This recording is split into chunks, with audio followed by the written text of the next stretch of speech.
Thanks for tuning in to FFTG here with Miss Marcy, and I have an exclusive interview straight out of LA. Everyone, please help me introduce Anthony KREED. All right, man. I'm excited for this interview because I haven't interviewed anybody from the West Coast yet. So I'm interested to learn and to see what you're all about. I've actually been stalking you a little bit. I've been on your Instagram. I've been looking you up. And I've actually been listening to the album. So I'm excited to talk about that.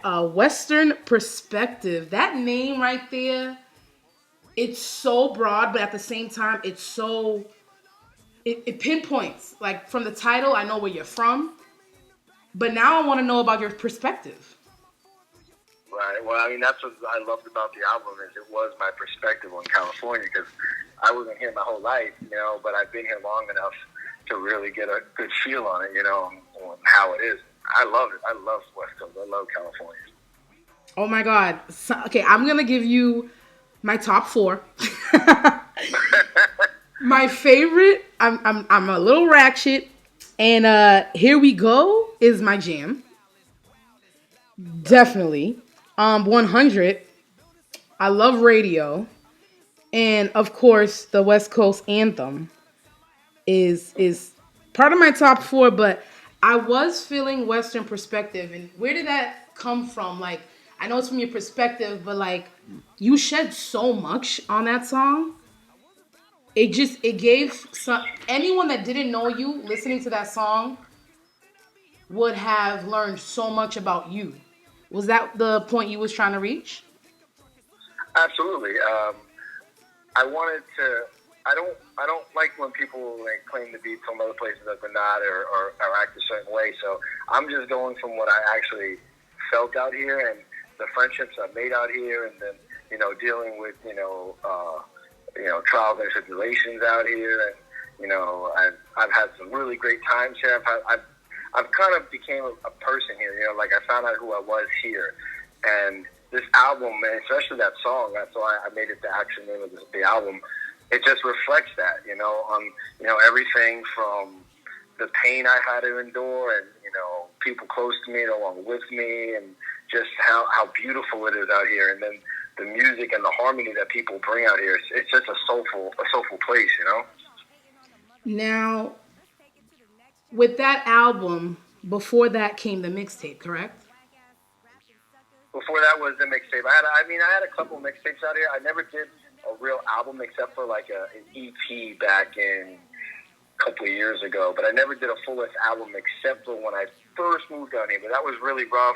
It was pretty much, it could have been a mixtape. It was original songs, but nothing was copyrighted, nothing was owned. It was nothing like that. This one I did proper, went through all the right tools from it, and I'm a better MC than I was when I first came out here too, so.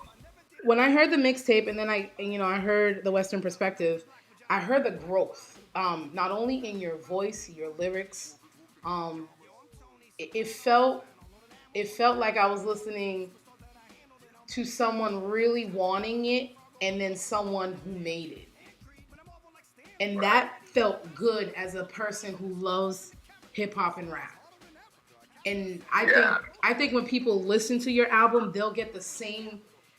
I feel like I should tell them, go listen to the mixtape first and then listen to the Western Perspective, because I feel like they'll see and they'll hear what I'm talking about. Right. When did you originally start? Because I saw some pictures on your Instagram. You were rapping young. Oh, yeah. I started, like, when I was, like, 4 or 5 years old, I would do, like talent shows at my school. And it wasn't hip-hop, but I would just get on the stage, and the next year they would put me on last. And I remember my mom being like, how are you going to put him on last? But I'd be sleeping by the time I went on. But, like, by the time I got to, like, high school and stuff, like, yeah, I was doing, all we did was rap. Like, we freestyled all the time, so we would do shows out there, and I loved to perform in general. So I didn't take it serious till probably about 10 years ago, maybe 9 years ago, but I've always was heading towards this, you know what I mean? Oh, yeah. You're made for it. Like, for me, you have this, I was telling my coworker, I was like, he has the Eminem flow, but he gives me the 80s rap vibe. It's real. And when I say that, because I feel like the 80s had this rap vibe that was like so profound. You could hear every word. It was a different type of flow, but it was genuine and it was different. And you give me that feeling. But then when you speed it up, I'm like, oh man, he has an Eminem flow. Do you hear that a lot? I heard it a lot more when I was younger because because I'm Caucasian. So that was the first one. Really? I would have gave you Spanish. I'm actually Italian, so wow. Wow. But yeah, so I've heard that a lot, and the fact that I love lyrics, you know what I mean? So a lot of the people that influenced me were very lyrical too, for the most part. Not all of them, but some of them did. So, I mean, in that aspect, yeah, I get that a lot. I got that a lot more when I really didn't know who I was going to be in the beginning. I mean, I still get it, but I mean, that's a compliment, so I would never take that as anything other than that, you know? Yeah, of course, of course. Now, you said you moved to LA. Where are you originally from? New York. New York. Now, that's interesting that you would go to LA when New York is I know it's a little bit harder to get, into the music scene in New York. I could see why you would go to LA. But did you try to like come out with stuff? Yeah, I mean, when I first started thinking about being serious with it, like New York was different. Like it was like because I was some white dude rapping, nobody wanted to hear songs. No one wanted to hear this. They just wanted to hear lyrics and battles. Yeah. So that's what I did a lot of in New York was underground battles and things like that, which I don't like to do because I don't like to make fun of people just to make fun of people or hurt them, because that's how it was. It's not like battling now. It was actually like lyrically battles, you know? But I love battle rap. I definitely still keep up with the Joneses. And is that something you want to dibble and dabble in again? Not at this point, because like I said, like if somebody disrespects me and I feel slighted in any way, that's one thing, but I don't need to like just do the battle. Like, I feel like growing up feeling like there's people that can battle and there's people that can write songs, and I wanted to be able to do both. And I think at one point I can only battle, and now I can do songs. But with New York, it was like they didn't want to hear that unless I was doing that. And then the way my life was, it was very stagnant that I just needed to change, and I always loved California. So I was like, I'm gonna get out here. I went out here for a year, and I've been here, 13 years now? 12 years? Wow, you're a resident. Oh, yeah. I started realizing I was California when people started talking bad about it or making fun of it, and I got offended. I felt offended by it. I was like, yeah, that's where I am, stop that. Wow, that's my home. Man, that's what's up. Let's talk about a little bit about Rock the Stage, the conference in Dallas. Tell me all about that. It seemed like it was a great time. Oh, it was awesome. Like, I went there with DJ Rashid, and Lady Girl and stuff, and we went there. The first night it was supposed to just be a regular, meet and greet kind of deal. We did a show out in the club. Wow. And, I mean, that night was dope, too, because, like, seeing, like, the Midwest hip-hop, and I'm a big fan of, like, big-timers and guys like that, Like, I love that feel. Yeah. And there was a couple artists there that I was like, man, I was super impressed with. And for them to come up to me when we were done telling me they were impressed with me, wow. I was like, damn. I'm like, that's what it's about, you know what I mean? To have two mutual respect like that, to make the contact. But then the next day, too, when we actually went to the conference and we sat in and listened to a lot of these guys that know what they're talking about, like, I'm very good at being a student with people that I know what they're talking about, Yeah. And that's basically really what it was. It was a real good eye-opener, and it made me feel like, all right, I'm definitely at a better stage now because a lot of the things they're talking about I'm doing, so. That's so dope. That experience must have taught you a lot, huh? Oh, I appreciated it a whole lot. Like, one of the more beneficial trips I've took when I've done shows. Wow, that's so dope. What are some of your influencers? Like, who are some of your influencers? Oh, man, I mean, musically, it ranges anywhere from Sam Cooke. Oh, really? But, I love Sam Cooke. I listen to him probably more than I listen to anybody else. But thank you for your honesty, by the way, because honestly, I hate when I interview people and they're just like, they have this facade that they have to be like, their influencers have to be like hardcore, or like, of course, we all love Jay-Z, and it's just like, they name certain people, and I've never heard Sam Cooke. That's so dope that you can admit that. The two people, this is so funny because people laugh at me when I talk about this, but I listen to Sam Cooke and then I'll flip it on to Weird Al Yankovic. Like whatever I like. You know what I mean? Like, yeah. But I mean, I have hip hop influences. Like, but I grew up on I used to get picked on a lot because I used to listen to Eazy-E out in New York, and people weren't having that when I was younger. You know what I mean? So yeah. But Eazy, the DMX, all those guys I still listen to and stuff. But yeah, I listen to anywhere from Sam Cooke. I like Otis Redding. I like a lot of soulful music, to be honest with you. Wow. It's like my best anxiety, like burner downer, like my stress reliever. That's so dope. Now, how did the death of the great Nipsey Hussle affect you? Being that he was such a big influencer in LA, and please explain to me how like that whole ordeal and how that period of time when LA is such a somber, like it was just blue, you know what I mean, because of his death. Yeah. How did that take a toll on you though? Personally, I mean, I like Nipsey a lot. I didn't have all his music, but I definitely bumped him. I mean, and even if you didn't bump him and people got upset about it, like, oh, you just bumping him now, whatever, like, you're still listening to his music now, and then that's what matters at the end of the day, that you're still listening to his message. But it was real here, like, and everyone gets worried when they're like, oh, it's going to be riots and it's going to be this and that, but it was the opposite.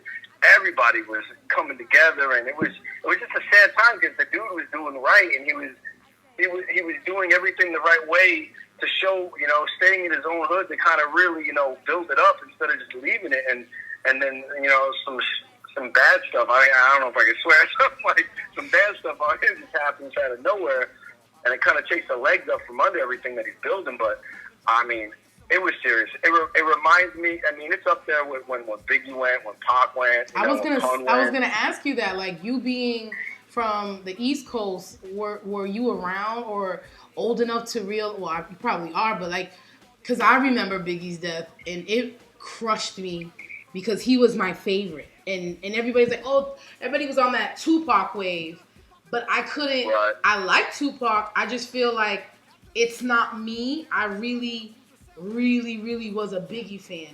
So when Biggie died, I felt like a family member passed away. Like, it was bad. So being around for both, it was that monumental, right? It definitely was. I mean, Big Pun was up there too, because I remember when Big Pun passed, and he, I mean, people seem to forget about him. Like, he was one of the dopest. He was. And then I mean, when Nate Dogg passed, that was kind of big to me too, because I love Nate Dogg. Yeah. Like, there'll never be another voice like that. It's No. If we find it, we better capture it into a bottle or something. Oh, for real. Like, imagine he was still around now. Like, that's one of the guys, like, I'd always want to do a track with. Like, oh, if I know I'm there when I do a track with Nate, But that's why I love, what's his face from L.A.? I'm drawing a blank. From Dr. Dre. I feel like Dr. Dre, even today when he makes music, he always brings that Eazy-E beat back. He does something that always reminds you of when he used to be with Nate Dogg and Eazy. You know what I'm saying? He always he throws a little salt in there, and you're like, oh man, this reminds me of back in the day. Do you feel the same way about that? Dre's the best, man. Like, yeah, like, anyone that says that they don't feel Dr. Dre, man, should just stop doing music. You know what I mean? Like, he was always good, and like, he's the foundation of it, and he's still at the top. You know what I mean? Mm-hmm. Like. Yeah, and I was just watching a masterclass with him, and I'm like, this guy is seriously sick. Like, it's one of those things where you have to, like, appreciate the good old days with the music. Like, I'm probably one of the least fans of today's music because of the mumble rap. And it gets me upset because I feel like we go 10 steps back with the mumble rap. How do you feel about mumble rap? And I mean, honestly, who's your least favorite? Probably Little Uzi and all that. Oh man, we are definitely connected from the east to the west right now. Cause seriously, but I don't hate it. I don't hate it. Like, people can. I'm not someone who's gonna hate on. It's just different. No, it's entertainment. It's entertainment. music's all about change at the same time, you know, because I remember at one point they were saying the same things about the people I liked, you know, at that time. It's just not something I really bump a lot of. Like, I like lyrics, and they don't have a lot of lyrics to it. So that's my perspective too. Look at me, perspective. I have a perspective. Like, I don't mind Drake and nothing. Like, I don't have all his albums, but I don't think he's not a dope artist. I mean, like, look what he does, you know. Like, I'm not a hater. I think Drake has been number one for the past 7 summers, and every I think he does it on purpose. Every summer, he just knows how to come out with an album or a couple of tracks. His formula is impeccable. His formula is great. His marketing skill is on top of it all, because it's like every summer we have a Drake song that we are in love with. So, what's next for you, Mr. Creed? What's in the?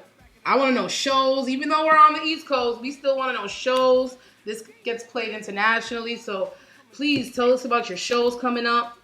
Next plans. Right now I'm actually in the works with a couple of my friends. I'm trying to get some videos done from the album to start promoting. That's where my main focus was right now. I have a show in October coming up. I don't know the exact date, but it's going to be in LA. It was this contest that I was doing for Baca Productions. Shout out to Baca. Wow. That if you win, you go to Tokyo and you perform there and stuff. And I won the first round last month, so there's one more round left. So if I can get through that, then it will be a go. What else do I have? I have Vegas and supposed to be late July. It's going to be late August. I have a couple other shows out in LA, and then I have a couple that are in the works, but they're not real there yet. But yeah, that's pretty much what I'm doing. I'm trying to get the album, like the videos done by hopefully pretty soon. I have I don't know if you know, I had Chino XL on there, I had Crooked Eye on there. I'm trying to get videos with those guys who are down to do it. It's just a matter of getting them available to do it, you know? So what's going to be your first video that you're going to release? I think the first video that's pretty much done, we're just in the works of editing it. It's just from the intro of the album, because we wanted to test out all our equipment and make sure that it looked fly and stuff. But the Western Perspective is probably going to be the big one we do. Oh, man. Do you have any producers in mind? Not quite yet, except I do have a homie, my homie Jerry, who's been doing some local producing. So he's on board with the project, but it's just a matter of getting the visions right and stuff like that. But I have the storyboard already written. I wrote the storyboard out. Everything's ready to go. Oh, wow. How does it feel to, like, take complete control? Because I always ask this $1 million question. Like, Jay-Z calls you right now and says, I want you to join Roc Nation. Is it a matter of joining Roc Nation, or is it a matter of if the money's right? I mean, the money has to be a little bit right. You know what I mean? Like, yeah. So it can't be a 360 deal either. I mean, you have to go for what's best for you. Right. I mean, I understand the industry is very, very scandalous in a lot of ways, but Roc Nation, I mean, from what I've heard of it and from people I know, it's actually pretty formidable. So I probably would take it seriously and sit down and talk to him and see how would he want to promote me and what he want to do with me. So that's but money is important. It's not everything, but it has to be something. Oh, I know, definitely, and I feel you. And you got to also join the right team, because, I mean, the name is one thing, but then are you going to be supported 100%? Are they going to promote you? Are they going to have their marketing up? It's all about the package, and I think a lot of people do sign 360 deals because they feel like it's going to be a good deal, but they don't really do their homework. So a lot of people end up getting screwed over with these deals because they're not thinking. And that's why I feel like being an independent artist, an indie artist, is probably the best route, because you still make money. You being an independent and you figuring out, I can make money from touring. Touring's where the money's at. Absolutely. These labels are not paying you but a $10,000, $20,000 advance, and then everything else is royalties. So you're better off staying independent and then just touring, because I know people from like Boston who tour around the world now, and they are known everywhere. You probably know Blanco. Everyone knows Blanco. And and he's been on a couple of mainstream radio shows and TV, and all off the strength of being an independent artist and just going on tour with himself. So do you think you're gonna stay independent and just build a team around that can just literally carry you through these cities and stuff? Well, I mean that's the ideal of it, because I believe in myself 100%. So if I can get a couple people that believe in me with me, and we do this right, then I think there's a lot of money in for everybody, So that's probably where I stand with that, Yeah. Do you do a lot of shows around LA, like little bars and stuff? Because I know a lot of artists feel like the more they perform and the more they get closer to the people, that's how their fan base grows. Do you do? I do do a lot of shows around LA. A lot of times, sometimes I can get packed shows. Sometimes they're empty. I mean, either way, I always love to perform. So I look at it as another practice session anyway. There you go. I do love to perform. So yeah. But actually, this year my goal was to get around and go to other states, because I do feel like when you get stuck in the same place so long, it's harder to promote within yourself until you get back there. So when I go to other, I've been to Seattle, I've been to Dallas twice this year, Vegas, Canada. So when I do those things, and I reach a new fan base that never heard me, and that actually is awesome too, That's so dope. Anthony, you have been such an insightful person this whole interview. I really appreciate you coming on and just sharing a little bit of you, getting the fans to know you a little better.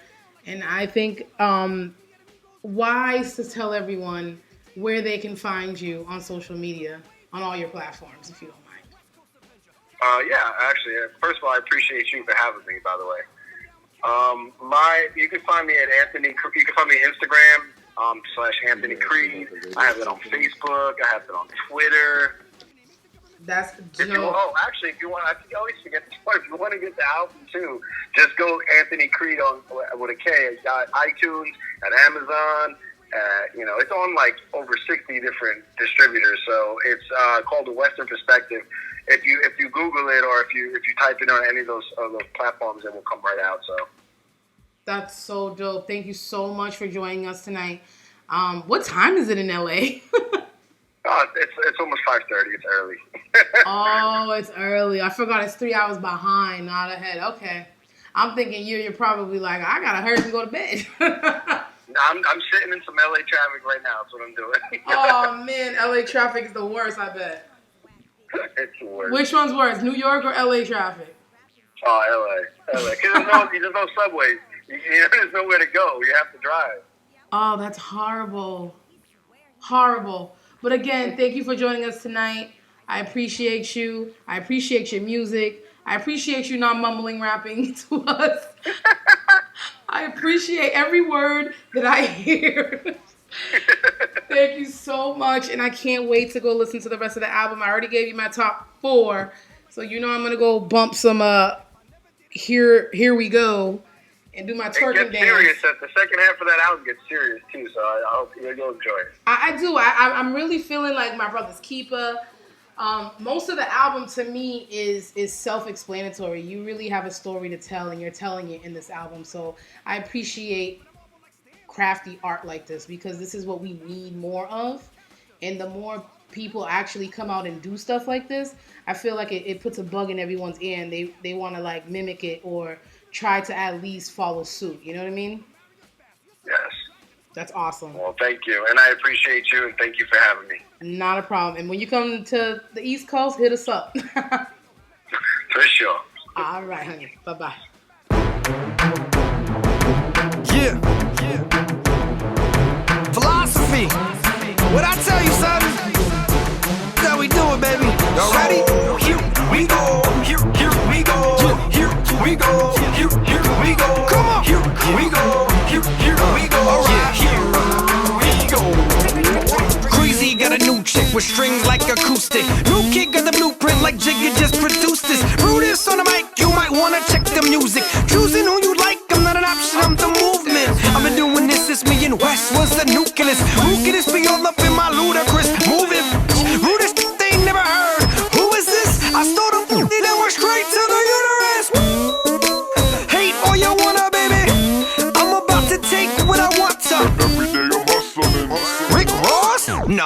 girls talking weird voices. Nicki Minaj, I'm the type to flip you off if you're a spitter bar. And the one that stand me in the back, they know who they are. I'm tough enough to drop my fork through your fucking yard, but I just rather stick my fork through your fucking heart. Yeah. Oh, you did them like that, crazy? Yeah, you know how I do, baby. Let's keep moving. Let's go. So here we go. Here we go. Here we go. Here we go. Here we go. Here we go. Here we go. As iller, my style is, I'm still the foulest, wildest, loudmouth to millions of thousands. From inner city buildings, suburbs to mountains. I live in so many houses, I've lost count, man. I lost the amount of time I have left, I stop counting. I'm dropping it like a brown paper bag in front of your house, then light it, then bounce. Done to take a new route. So many bad decisions, gotta find my best way out. One, I'm not a gangster rapper, but I rap with gangsters. I was a battle rapper, but that didn't make no paper. And I'm at the point of my career that I became a hater. Cause that I be hearing now, out there going crazy. And lately I'm living in my own shadow, big enough you would thought it was a pickup truck. It's lifting all these ex-ladies, baby. Return of that wop sway, rock way back. About to eat this rapper like this ninja's hungry. Yeah, I'm hungry right now. AK, LA all day, baby. Genetic music, what it do, baby? So here we go, here we go, here we go, here we go, here we go, here we go, here we go. So here we go, here we go, here we go, here we go, here we go, here we go, here we go.